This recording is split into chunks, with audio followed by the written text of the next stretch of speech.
It's me again. Today's date is May 29th, 2024. It's a Wednesday. Last week, there was a civil lawsuit. It was an individual case between an entity and TradeStation regarding MMTLP. Feel free to read the case. The gist of it is that the share lending agreement was violated. There were fraudulent shares involved, and thus a RICO was brought up. There's been a lot of questions lately in regards to what is RICO. So today I thought I'd cover that. What is RICO? What is racketeering? Ask you what is racketeering. It does indeed sound like somebody's playing pickleball. There's rackets involved. Or you might think of the Jack White Band, the Raconteurs. Racketeering is somebody who engages in fraudulent activity. According to the U.S. government, there are 35 different criminal areas of crimes in which racketeering can happen. The RICO Act stands for Racketeering Influence and Corrupt Organizations Act. So racketeer is someone, either a person, group, or entity, engaging in an illegal scheme of activity, usually for profit. A racket is often fraudulent and illegal activity that is carried out by means of extortion or intimidation. By extortion, intimidation, most people think of organized crime bosses, the mob. Think of Mr. Big from that documentary, Zootopia. In this, the Marlon Brando character, Mr. Big, is a shrew, and you got to pay him money to get under his protection against the rams and the weasels. And if you don't pay him the money, then he will take his polar bears and convince you otherwise. That is essentially a protection crime ring. There's also smuggling rings. Think of Gustavo Fring from the documentary Breaking Bad, in which the dad from Malcolm in the Middle, to pay for his healthcare costs, he takes up a second job, the pharmaceutical industry. Of course, this pharmaceutical isn't really regulated by the FDA, so in order to get around it, Gustavo Fring creates his own trafficking scheme with the logistics he's built in his chicken empire. He has his own group of trucks and his own processing facilities.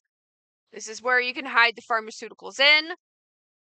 Those raw materials that create these pharmaceuticals and the solvents used in order to precipitate out the salts come from overseas, and they're in cahoots with this magical logistics. Lydia's woman, she knows where everything is at every time.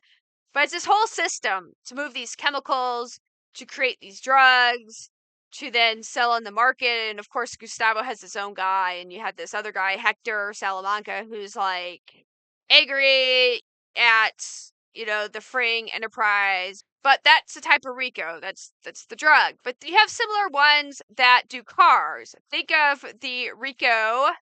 One of my favorite movies of all times, if you know me, is the original Gone in 60 Seconds, starring the famed Polish-American H.B. Halicki. In the original Gone in 60 Seconds, H.B. Halicki plays Madrian Chase of Chase Research, which is an insurance investigation firm. They find the cars. He runs a racket because he steals the cars. He steals insured cars that he knows his company will investigate, so he can easily hide the trail. They buy exact make and models from the local junkyards. They swap out the VINs, and then he sells them overseas. That's his racketeering, because he's engaging in this scheme of illegal activity, selling stolen cars. And he creates this whole system to move his stolen cars, to traffic them. But then his brother rats on Madrian. Madrian's brother rats on him, and a giant police chase ensues. A real-life racketeering was Yan Luan. Yan Luan had a Ponzi scheme in which he sold shares of his gift shop for amazing returns on investments. And of course, the amazing returns came from all the people who were piling in to get this investment. It was run like a Ponzi scheme. The returns did not come from the business itself. It came from other investors who paid money to get into this, investing their money, and hence he got in trouble. But because TradeStation lent more shares than what they had certificates for, where these other shares come from, a RICO case has been filed. I'll continue to monitor this case and see how far it gets. It's interesting no matter how you look at it. And I'm interested to see how this case plays out.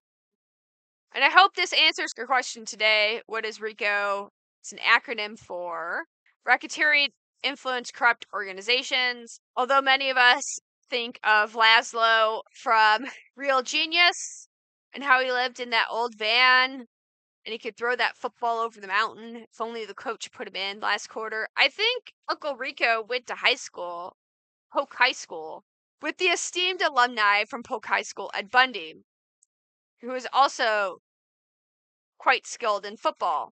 Okay, guys, that's it for today. I hope that answers your questions. I will see you soon. Goodbye.